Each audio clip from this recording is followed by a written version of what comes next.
today. 2 games.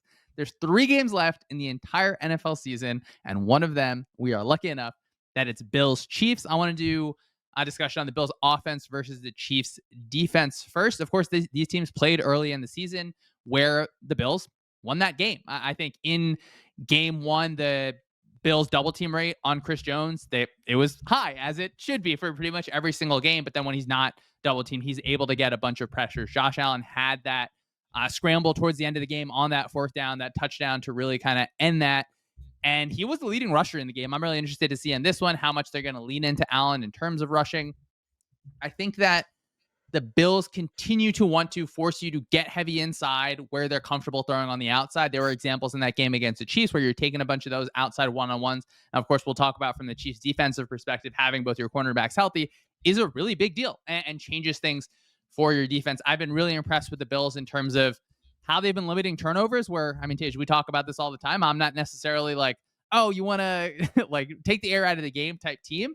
But when you're the Bills, I think you can because you have the switch to flip with Josh Allen, where maybe some teams just don't have an MVP candidate at that spot. I think the offensive line is playing at a really high level. Spencer Brown at right tackle, he wasn't even there for the first matchup. So I think he's excited to be here for this. And what do you have as some thoughts for the Bills offense?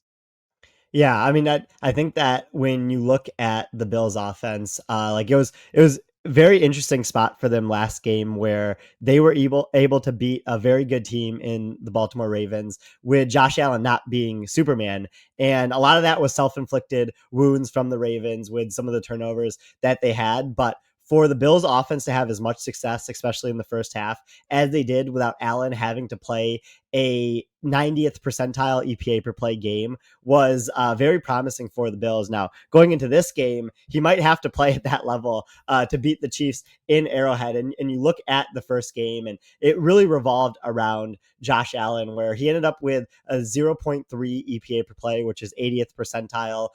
He had the ball a lot in this game. Like he was involved on 52 plays, whether that was passes or rushes himself. And the Bills could not run the ball in their first game against the Chiefs, especially with their running backs. They had a little bit of success with Josh Allen design runs, but when they passed the ball, they had a 0.31 EPA and a 45% success rate. When they ran the ball, they had a negative 0.12 EPA. So I'm sure that Joe Brady is keyed in on that in particular in this matchup. And then also when you look at the Bills personnel breakdown from that first matchup against the Chiefs, it was a game in which they actually didn't use a lot of 6 offensive lineman stuff. And so we've talked about this a lot on the show of the Bills. They use 6 offensive linemen on about 15% of snaps, which is almost 5 times the league average at using 6 offensive linemen. It's something that they've really done a good job out of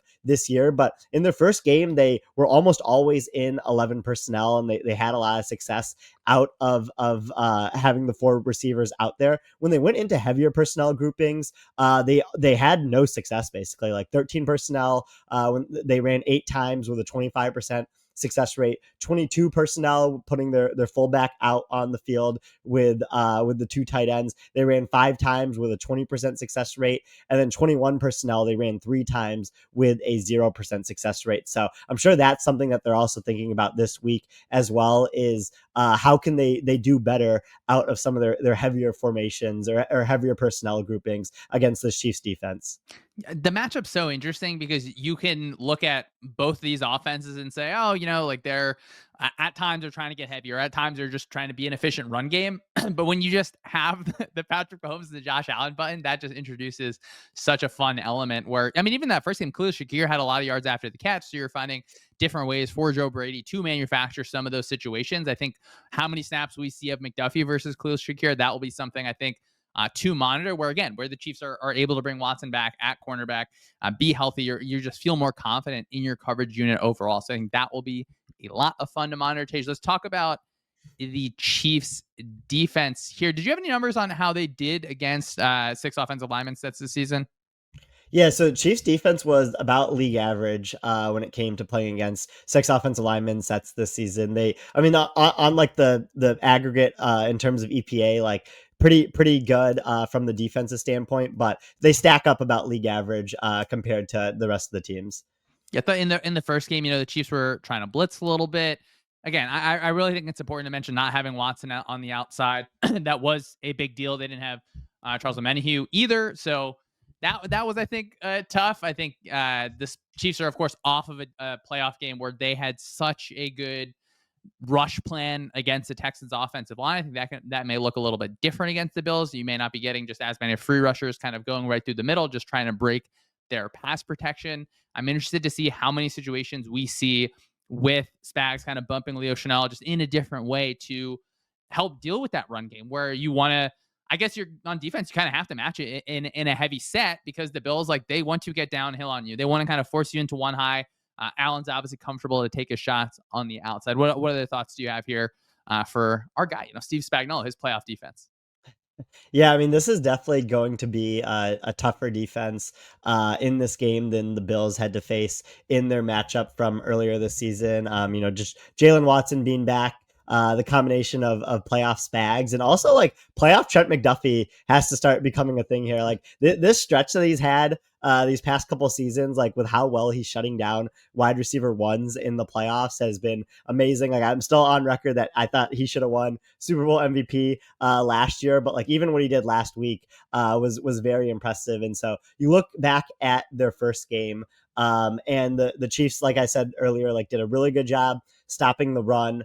They were susceptible against the pass, but something that I came away impressed with from the Chiefs defense in that first matchup was they did a really good job against play action. The Bills ran play action 10 times and they only had a 30% success rate compared to a 46% success rate when they weren't running play action. And you look at the Chiefs defense this year and they haven't actually been that good against play action in general. So I'm curious to see if Joe Brady and this Bills offensive coaching staff wants to test the Chiefs again against play action, or if they kind of realize that the Chiefs had their number on it in the first matchup and shy away from it. I'm leaning more towards the former of they're going to test the Chiefs defense again on play action, but that's something interesting I think that will happen in this game.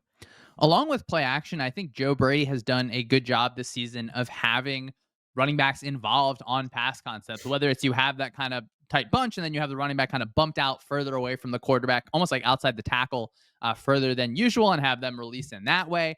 We can think of the running backs kind of going down the field against the Lions on some of those pass plays, obviously some on play extension as well. So I think that's a smart way maybe to look at this game, just because if you're not as comfortable with your outside opportunities just based on who they have. But even then, I mean, if Kansas City has to bump McDuffie in the slot a bunch to deal with Shakir, which if Khalil Shakir is just eating up yards after the catch, you put I like that you mentioned playoff Trent McDuffie, which it feels like we haven't talked about Trent McDuffie enough this season, just based on the circumstances of oh well, the Chiefs keep on winning games, like we're not having to go through as many. Let's wait until they get to the playoffs. So I am really excited to watch what Spags' plan for McDuffie is. If you're bumping him inside, does that mean the Bills are more comfortable on the outside? Are you keeping him on the outside just because on even there's a little bit more value having them out there? And if you're able to limit the Bills on those kind of outside vertical shots, then they're relying on yards after the catch. If you're going to be a positive kind of just a tackling defense at the catch point, I think that can limit the Bills in some ways.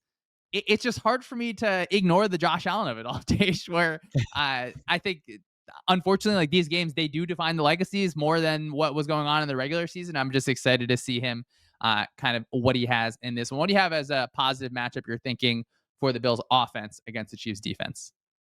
Yeah, so I think a positive matchup in this game for the Bills offense is going to be when the Chiefs aren't sending an extra pass rusher. So when they're just sending their standard 4-man rush. Allen has been really good against 4-man rushes this year, and he does pretty good in general, just not against the blitz. He also does a good job against the blitz as well, but like he a little bit better not against the blitz. The Chiefs defense gets a little bit worse when they aren't blitzing, and they've done a really good job when they've sent 5 pass rushers this year. And we saw all the unblocked pressure they got last week against Houston. You probably won't get the same thing against Buffalo in this game. But you're kind of hoping if you're Spags that you can get like one or two of those where you're getting a free rusher at Allen and really just causing a disruption to happen in under 2 seconds, which would be really big for this defense in terms of just dropping Allen's efficiency from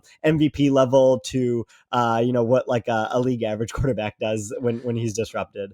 The decision to blitz is an interesting one because you like Spags. I think his personality is finding ways to break the offensive line's pass protection.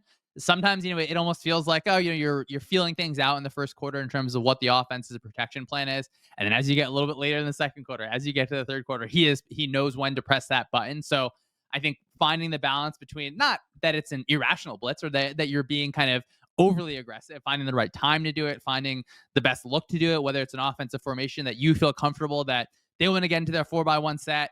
We know that they only have 5 guys in pass protection, but they want to develop a deeper down the field passing concept. We can get a free runner based on the look. So I think that will be something to monitor. And then, I mean, Josh Allen, he can just erase free rushers, which is Mhm. obviously frustrating for defenses. Obviously fun to watch from the outside, but his ability to do that when there is play extension situations, are you able to find an open receiver? What are those outcomes on those plays when he's like tippy-toeing the sideline and launching the ball down the field?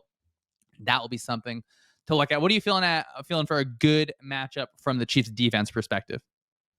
Yeah, so you touched on this a little bit when you're talking about McDuffie and whether or not he'll be inside or playing outside corner in this game. I do think that he is going to be on Shakir a decent amount, just because like that is their number one weapon. You look at Khalil Shakir this year leads the team in target share per game, leads the team in success rate when targeted. This has been 2 straight years now where Khalil Shakir has been towards the top of the league in success rate when targeted, and he's someone who gets a little bit of a bump in terms of target share against zone coverage. And so if they put Trent McDuffie kind of in his area when they're in zone, I think that the Chiefs defense will have an advantage when Allen tries to pass outside to Coleman, Curtis Samuel, Amari Cooper, because like those are just going to have a lower success rate than passing to Khalil Shakir or Dalton Kincaid, especially if Trent McDuffie is on them. And you do have Jalen Watson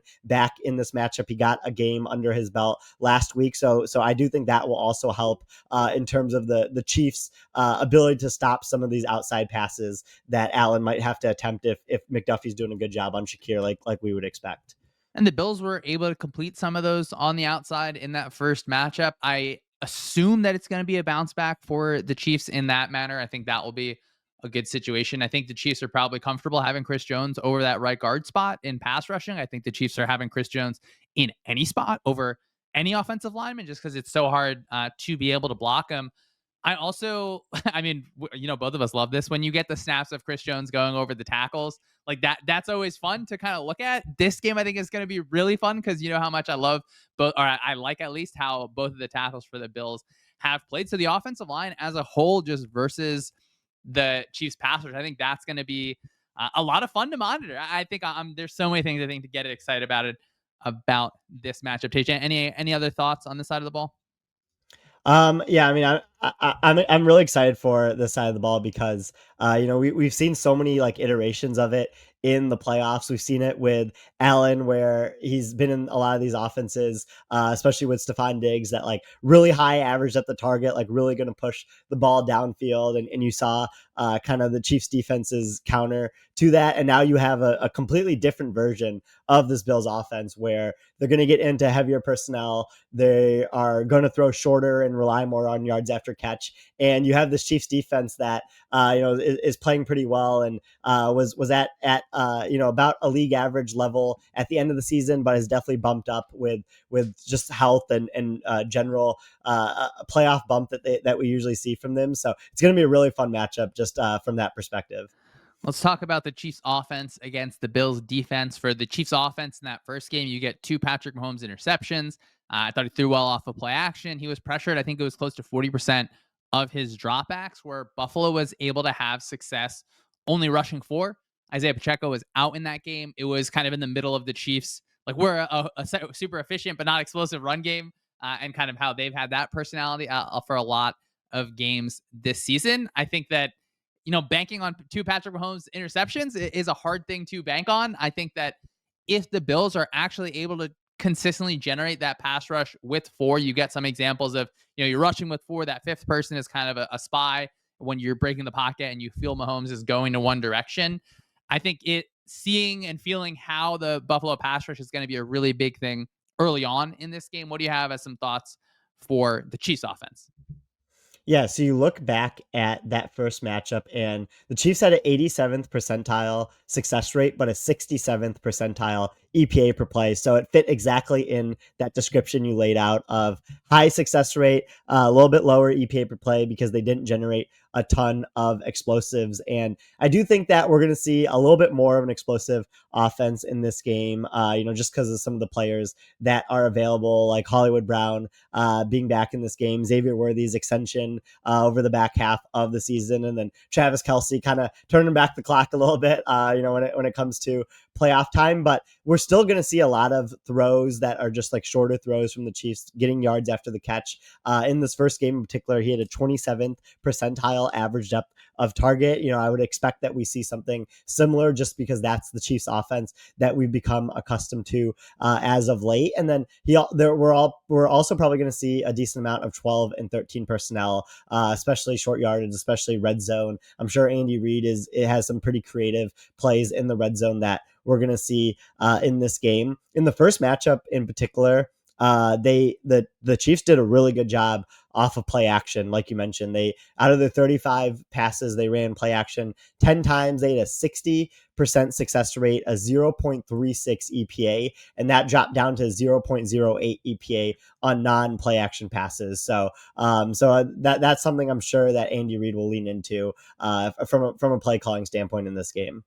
Moving over to the Bills defense a little bit more. The first game they played, Christian Benford just had a real good performance where he was targeted 6 times, only let up 18 yards. I think it was 4 catches. Greg Rousseau, I mentioned before, 5 pressures in that game.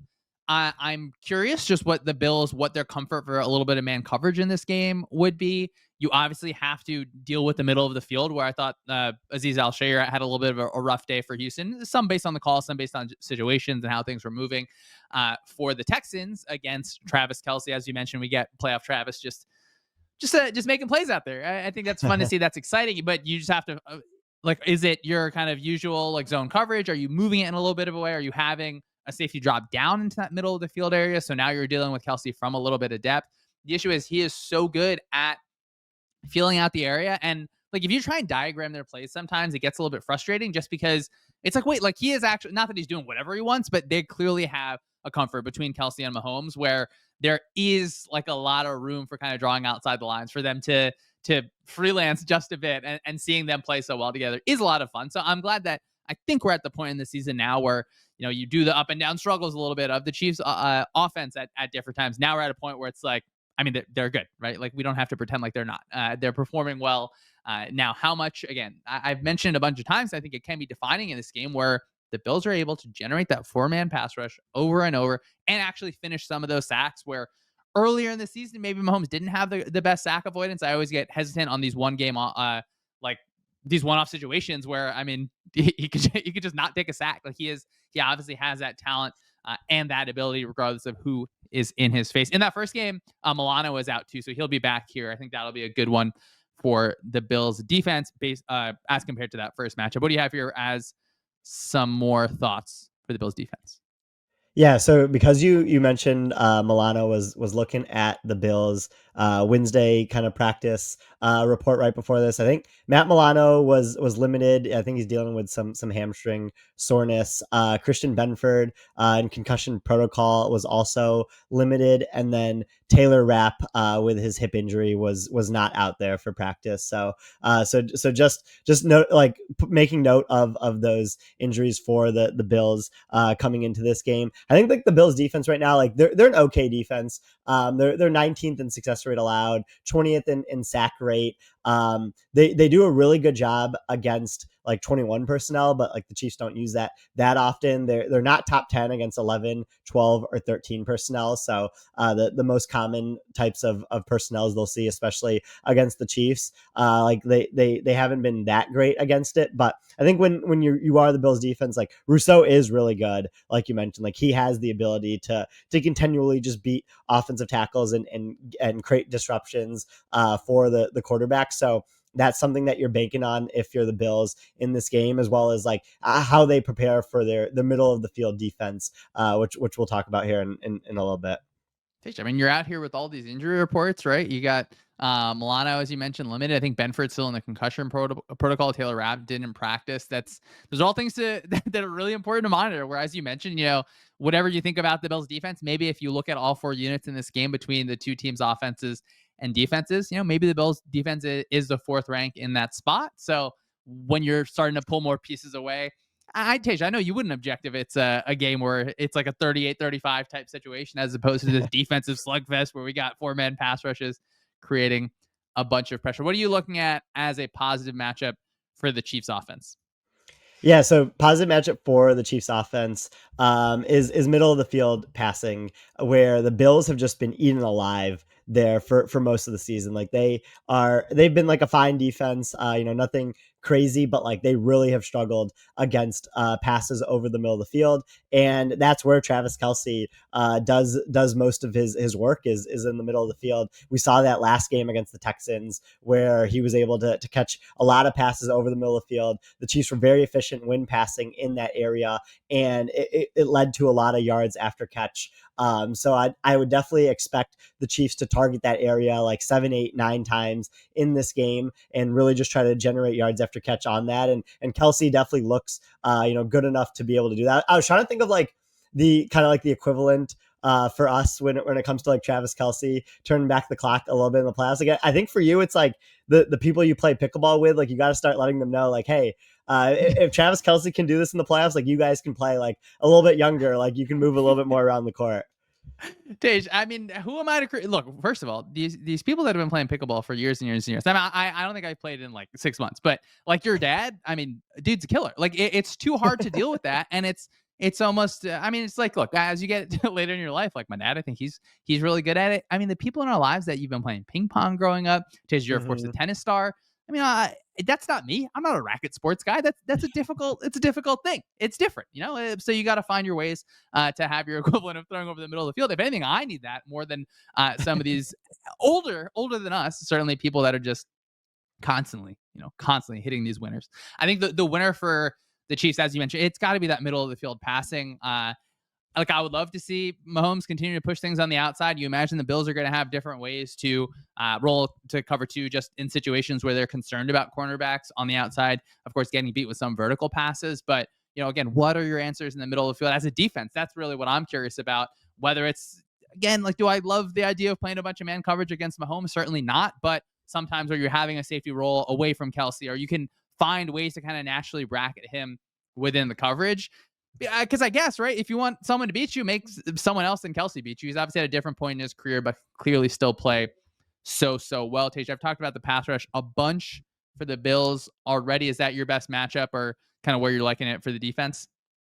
Yeah, I mean, you look at the first game, and the Bills were able to get a pressure on 20 of the 35 dropbacks that the Chiefs had. So they definitely did a really good job. And like we're limiting the Chiefs pass or the Chiefs passing offense, where they dropped from a 57% success rate on plays without a pressure to a 45% success rate on those plays with a pressure. So I definitely think that that's an advantage for this game. And if Buffalo is able to get pressure, they can definitely muddy the waters for Kansas City's offense.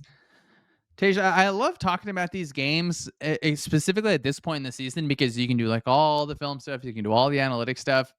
There's just like something to the Patrick Mahomes like magic of it. There's something to the Josh Allen aspects of it where it like you can't look away.